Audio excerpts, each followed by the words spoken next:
مر رہا ہے اور مرنے والے کو پتہ نہیں ہوگا وہ کیوں مر رہا ہے، لیکن اس حدیث میں غالباً آگے پھر یہ کہتے ہیں کہ دونوں جہنمی ہیں۔ یہ مختلف صورتحال پر یہ مختلف حدیثیں ارشاد فرمائی گئی ہیں۔ ایک صورتحال جس میں یہ نہیں فرمایا گیا کہ دونوں جہنم میں جائیں گے، اس کا مطلب تو یہ ہے کہ جیسے مثلا کسی نے کرائے سے قاتل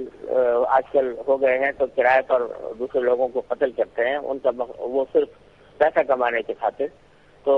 وہ اس کو یہ پتہ نہیں ہوتا کہ میرے جس شخص نے مجھ سے قتل کرنے کی فرمائش کی ہے وہ کیوں کی ہے اور کیا وجہ ہے اس کے پیچھے، وہ نہیں جانتا کہ کیوں میں قتل کر رہا ہوں دوسرے کو، اور مقتول کو بھی یہ پتہ نہیں ہوتا کہ مجھے کیوں قتل کیا جا رہا ہے۔ تو ایسی صورت میں یہ جو ظاہر ہے کہ قاتل کے اوپر تو وعید ہے کہ وہ جہنمی ہے، لیکن مقتول کیونکہ بے گناہ ہے اور بلا وجہ اس کو قتل کیا گیا ہے لہذا وہ اس میں داخل نہیں ہے۔ تیسری صورت وہ ہوتی ہے کہ جہاں قاتل کو بھی پتہ نہیں کہ میں کیوں قتل کر رہا ہوں، مقتول کو بھی پتہ نہیں کہ مجھے کیوں قتل کیا جا رہا ہے، پھر بھی فرمایا گیا کہ دونوں جہنم میں جائیں گے۔ یہ اس صورت سے متعلق ہے جبکہ قتل و غارت گری دونوں جانب سے اس طرح ہو جائے کہ دونوں ایک دوسرے کے خون کے پیاسے ہوں، لیکن کوئی بڑی وجہ متعدی وجہ نہ ہو ایک دوسرے کے ساتھ لڑنے کی، بس ایک دوسرے کے خون کے پیاسے ہو گئے، وہ اس کے پیچھے پڑ رہا ہے، یہ اس کے پیچھے پڑ رہا ہے، اور جس کو داؤ چل گیا اس نے دوسرے کو مار دیا، لیکن خود مارنے والے کو بھی یہ پتہ نہیں ہے کہ میں در حقیقت کس وجہ سے دوسرے کو مار رہا ہوں، کیونکہ فضا ایسی بن گئی ہے کہ بس دوسرے دیکھا کہ دوسرا آدمی دوسرے کو مار رہا ہے، وہ بھی اس کے ساتھ شامل ہو گیا۔ اس کو حدیث میں ایک لفظ استعمال ہے اس کے لیے کہ یہ حرج کا زمانہ ہوگا، اور حرج کے معنی یہ ہے کہ قتل و غارت گری کسی وجہ کے بغیر معمولی باتوں پر اور یا کسی وجہ کے بغیر آپس میں دوسروں کو قتل کرنے کے فکر میں لوگ لگ جائیں گے۔ جی تو مفتی صاحب، یہ جو اس وقت ہم جس دور سے گزر رہے ہیں یہ کا فتنوں کا دور ہے یا کوئی عذاب ہمارے اوپر اتر رہا ہے اس شکل میں کہ ہم ایک دوسرے کو مار رہے ہیں، یہ کیا ہے؟ اس کو کس طرح سے آپ اس موجودہ دور کو کس طرح سے آپ ڈیفائن کریں گے؟ کسی نہ کسی طریقے سے فتنوں کا دور تو ہے کسی نہ کسی معنی میں، اور اس میں کوئی شک نہیں ہے کہ جیسے حدیث میں ارشاد فرمایا گیا کہ فتنے آتے ہیں ہماری بدعملی کی وجہ سے، تو اس میں کوئی شک نہیں ہے کہ بدعملی ہمارے اندر بہت زیادہ شرائط کیے ہوئے ہے اور ہماری ہر شعبہ زندگی کے اندر فساد پھیلا ہوا ہے، تو اس کا ایک نتیجہ ہم اس فتنے کی شکل میں یا اس عذاب کی شکل میں دیکھ رہے ہیں، اور اس کا ایسے موقع پر نبی کریم صلی اللہ علیہ وسلم کا یہ ارشاد ہے کہ ہر شخص اپنی اصلاح کی فکر کرے،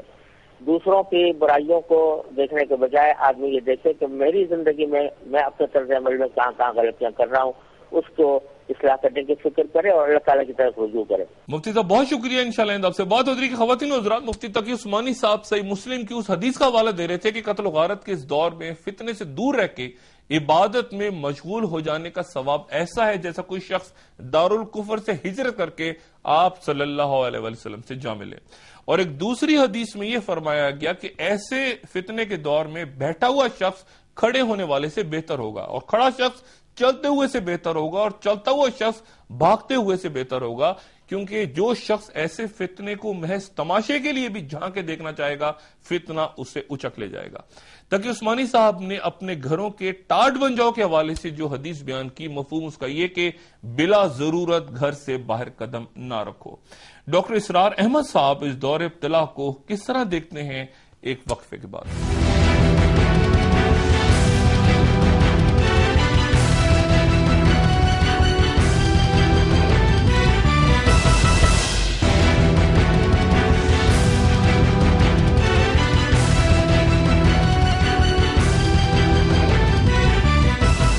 ویلکم بیک خواتین و حضرات، ہر روز مسلمان کہلاتے ایک دوسرے کے لہو سے گلی کوچوں میں غسل کر رہے ہیں، یہ دور ابتلا ڈاکٹر اسرار احمد کی نظر میں کیا ہے؟ میرے ساتھ ٹیلی فون لائن میں موجود ہے ڈاکٹر صاحب، السلام علیکم۔ وعلیکم السلام ورحمۃ اللہ۔ ڈاکٹر صاحب بیان کیجئے گا جو اس وقت صورتحال ہے جس سے پوری قوم گزر رہی ہے، یہ عذاب ہے، فتنے کا دور ہے، یہ کیا ہو رہا ہے ہمارے ارد گرد اس وقت؟ اس وقت امت مسلمہ پوری کی پوری عذاب کے اندر مبتلا ہے، اللہ تعالیٰ کا بہت بڑا عذاب۔ اس کے لیے اصل میں جو قرآن مجید میں عذاب کا قانون بیان کیا گیا ہے اس کو چند باتوں میں سمجھ لیجئے۔ جی۔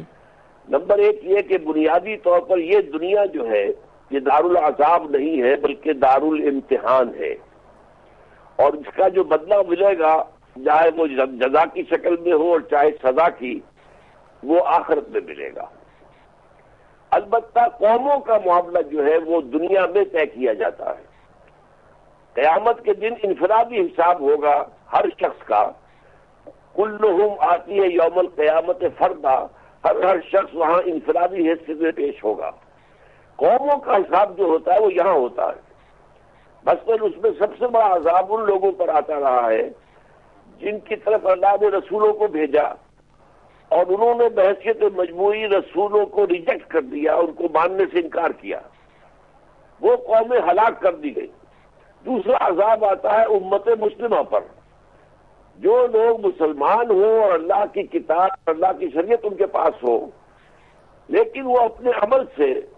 بجائے اس کے کہ اللہ کی صحیح نمائندگی کرے، مس ریپرزینٹ کرے اللہ کو اور اس کے دین کو، تو اس پر دنیا میں عذاب آتا ہے اجتماعی طور پر۔ یہ اجتماعی عذاب جو آتا ہے ایک تو ہوتا ہے ذلت اور مسکنت کی شکل میں، ضربت علیہم الذلۃ والمسکنہ، ان پر کمزوری اور کم ہمتی مسلط کر دی جاتی ہے، اور اس کے علاوہ ان کے اوپر وقتاً فوقتاً میسیکرز اور جو خون اور یعنی آگ کی بارشیں ہوتی ہیں۔ اب اس کی میں آپ کو مثال دیتا ہوں کہ ہم سے پہلے امت مسلمہ تھی بنی اسرائیل، حضرت موسیٰ کے ماننے والے اور کتاب تورات کے ماننے والے، اور حضرت عیسیٰ علیہ السلام تک وہی شریعت تھی، اور حضور کے آنے تک بھی بلکہ وہی شریعت تھی۔ اب آپ کو معلوم ہے کہ یہودیوں نے جب تو اپنی کتاب اور شریعت پر عمل کیا تو اللہ تعالیٰ نے انہیں دنیا میں انعامات سے نوازا۔ حضرت داؤد اور سلیمان کی سلطنت بڑی عظیم قائم ہوئی، بعد میں ایک موقع پر مکابی سلطنت قائم ہوئی، لیکن جب انہوں نے دین کے بغاوت کی، دین کی تعلیمات کو پس پش ڈالا، اور وہ جو ہے توحید کو چھوڑ کر مشرکانہ اوہام میں مبتلا ہوئے، اخلاقی زوال میں آئے، تو پھر ان پر جو عذاب آئے ہیں وہ ایک عذاب تو میں نے بتایا ضربت علیہم الذلۃ والمسکنہ، اور دوسرا وباؤ بغضب من اللہ، اللہ کا غضب جو آیا ہے۔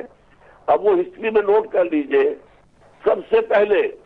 ساراگون آف سیریا کے ذریعے سے یہودیوں کا قتل عام ہوا ہے، اسرائیل سلطنت کا۔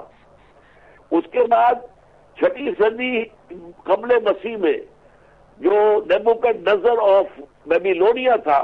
اس نے میسیکر کیا، یروشلم میں ایک بچہ قتل کیا گیا، اور حضرت سلیمان کا بنایا ہوا جو ٹیمپل تھا، بلکہ ہم تو اس مسجد کہیں گے، وہ گرا دیا گیا۔ اس کے بعد پھر وہ مقامی